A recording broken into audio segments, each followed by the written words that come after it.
युवाओं का देश और युवाओं का बिहार, लेकिन जो मुश्किलें इस वक्त युवा चेहरों के लिए सियासत करने में बिहार में हो रही है, ऐसे में युवा नेताओं से जानना ज़रूरी है कि मौजूदा परिस्थिति में कैसा है बिहार और किस तरीके की जो राजनीति हो रही है, जो दावे सरकार द्वारा किए जा रहे हैं उन दावों में कितना सच है। हमारे साथ राजद के युवा नेता मोहम्मद मेहताब आलम हैं। सीधे उनसे सवाल लेते हैं, कैसी परिस्थिति है मौजूदा समय में बिहार की। मौजूदा समय में जो नीतीश जी की गवर्नमेंट है वो पूरी तरीके से फेल्योर हो चुकी है। ऐसी फेल्योर और ऐसी चरमराई हुई है कि जिसका आपने अभी कोरोना काल में उसका उद्भेदन कर ही दिया है। और फिर आप अभी तो आपदा का सबसे बड़ा चेहरा अभी और आने वाला है जब बाढ़ बिहार में आने जा रहा है। तो दोनों स्थितियों को जब आप देखेंगे, तुलना करेंगे, दोनों स्थितियों में आपकी वो हालात हो जाएगी कि कहने का नहीं। दोनों स्थिति में बिहार की बहुत बुरी हालत है। और नीतीश कुमार तो ऐसा किए हैं कि देखिए, बहुत सारी घोटालों में इस सरकार रही है, बहुत सारी घोटालों को उजागर किया गया, लेकिन इस बार तो इन्होंने लाश का भी घोटाला कर दिया। जब बिहार सरकार की हेल्थ मिनिस्ट्री की ऑफिशियल साइट पे जाइएगा तो वो बता रही है 237 पटना में मौतें हुई कोरोना काल में। और वही आप गुलाबी घाट और जितने भी घाट को ले लिया जाएगा और कब्रिस्तानों को लेके, जब municipal corporation, Patna municipal corporation ने अपना ये उद्भेदन किया तो 937 लोगों का कोरोना काल में जो एक महीने के अंतर ये हुआ तो ये निकला। तो अब ये सत्य ये बताएं कि उस वक्त क्या मौतें थी और ये मौतें जो इन्होंने उजागर किया और इसमें कितना बड़ा घोटाला किया। ये भ्रष्टाचार रूपी, भ्रष्ट रूपी की भ्रष्ट सरकार है, काली करतूतों की काली सरकार है। जनता का इस पर अब विश्वास नहीं रहा और जनता बहुत जल्दी ही आगामी चुनाव में या अभी हाल ही में आपको इसका असर दिखला देगी। जनता इन पे विश्वास नहीं कर रही। मौजूदा जो हालात हैं सियासत के, लोजपा को की बात हम कर रहे हैं, तो कैसे देखते हैं, किसकी गलती है? चिराग की, जिसने खुद को 2020 में अलग कर लिया, मुख्यमंत्री नीतीश कुमार की, जिन पर आरोप लग रहा है कि लोजपा को तोड़ दिया, या फिर चाचा की कि राजनीति जो है महत्वाकांक्षाओं का खेल है? तो किन की गलती है इस लोजपा वाले जो टूट है उसमें? मैं एक ऑथराइज लोजपा का तो प्रवक्ता हूँ नहीं और इसका जवाब मुझे देने का हक भी नहीं था, लेकिन फिर भी एक एज ए आम नागरिक और एक पॉलिटिकल एनालाइज़र के हिसाब से अगर आप ये मुझसे सवाल पूछ रहे हैं आनंद जी, तो इसका जवाब देना मेरे पे फ़र्ज़ भी बनता है। और फ़र्ज़ ये बनता है कि हम अब इसको हम इतिहास के गर्भ से लेके आएंगे, क्योंकि इतिहास के गर्भ से लेके आएंगे। तो अब मैंने कई ऐसे राजनेताओं से बात हुआ है, मेरा डायरेक्ट मरहूम सांसद मोहम्मद शहाबुद्दीन साहब से भी मेरी इस बात हुई है। जब मैं बारहा पूछा करता था कि लालू और नीतीश के बीच में आप डिफरेंसेस करेंगे तो कैसे करेंगे, तो वो बोलते थे हमेशा कि लालू यादव माफ़ करने वाले लोगों में से हैं। राजनीति की सुचिता को वो समझते हैं और राजनीति में माफ़ी उनके दिल बहुत बड़ा है। और वहीं पर नीतीश कुमार के बारे में बोलते हैं कि वो रिवेंज लेने वाले लोगों में से रहे हैं। अब जब ये परिप्रेक्ष्य जब सामने आ रहा था कि लोजपा टूट के कगार पे, तो जैसे ही ये परिप्रेक्ष्य सामने आ रहा था तो मैं उनकी बातों को सत्य आंकते लगा।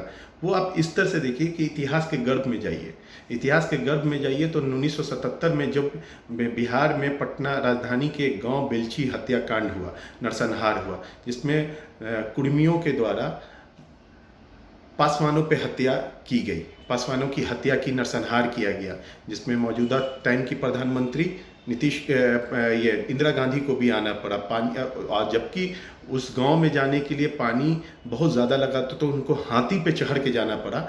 ये हालात उस वक्त के उभर के आए थे, उस टाइम के हालात थे।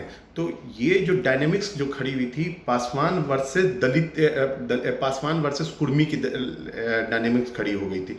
तो 1977 में जब विधानसभा का चुनाव बिहार में होने लगा तो उस वक्त जब हरनौत से टिकट नीतीश जी को मिला और नीतीश जी को हरनौत से टिकट मिलने के बावजूद भी, नीतीश जी हरनौत से टिकट लेने के बावजूद भी हार गए, तो इसका वजह उन्होंने रामविलास पासवान को माना था जी, समझे।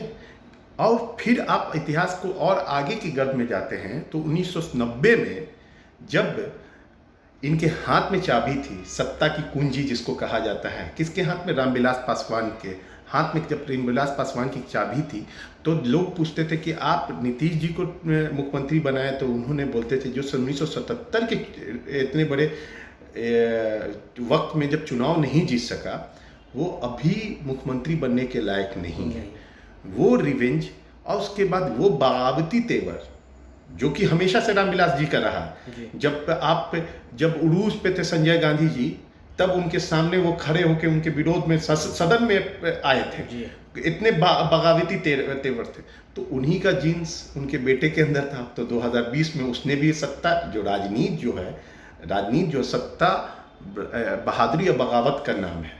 भविष्य तो सबका ज्ञात है। 2020 में भी उसने बगावती जो तेवर दिखलाया, जो नीतीश कुमार की जो मौजूदा सरकार थी और जिसके वजह से फेलियर गवर्नेंस की वजह से आपको यहाँ पे विकास न होने की वजह से जो सारी की सारी वजूहात इनको माना और चिराग पासवान डायरेक्ट इन पे हावी होके जो आपको चुनाव में लड़े, तो अब इनको लगा कि अगर बाप तो बाप, बेटे को भी अब संभालना मुश्किल होगा। इसलिए उन्होंने टूट के ये पूरी की पूरी पॉलिटिक्स इन्होंने इस तरह से की, और जिसके कारण मेरा मानना है जिसके कारण के पूरे ये टूट करवाने में नीतीश जी का सबसे बड़ा हाथ है, क्योंकि वो रिवेंज लेने वाले व्यक्तियों में से और उन्होंने रिवेंज लिया।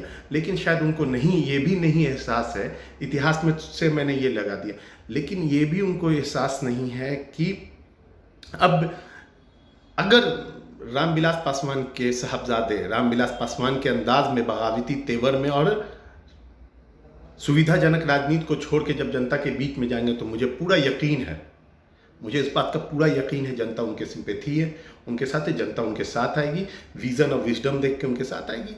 फिर ये जो नीतीश कुमार है, कब तक करेंगे, ये कब तक करेंगे, नहीं रख पाएंगे। युवा की बात है, आखिरी सवाल है, शहाबुद्दीन साहब नहीं रहे, अब जो सिवान की जनता है एक उम्मीद लेके शहाबुद्दीन साहब के साथ खड़ी थी।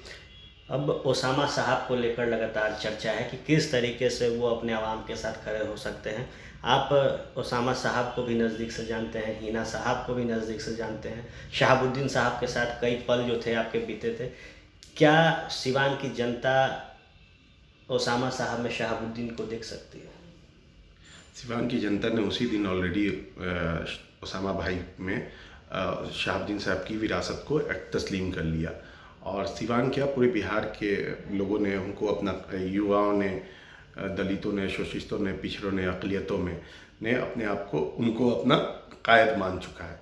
अब वो जनता के बीच में जाएंगे, जनता डिसाइड करेगी, वो तो जनता के हैं, जनता के बीच में जाएंगे, जनता ही डिसाइड के बीच में जाएंगे। चलिए, एक आखिरी सवाल है, युवाओं को क्या कहना चाहेंगे इस कोरोना काल से, जब कई लोग प्रभावित हुए और युवा हैं, तो किस तरीके से मोटिवेट करेंगे? मैं सिर्फ यही बोलूँगा कि हालात इस तरह से हमेशा आते जाते रहेंगे, और इन हालातों के बीच में इंसानियत को ना भूलें।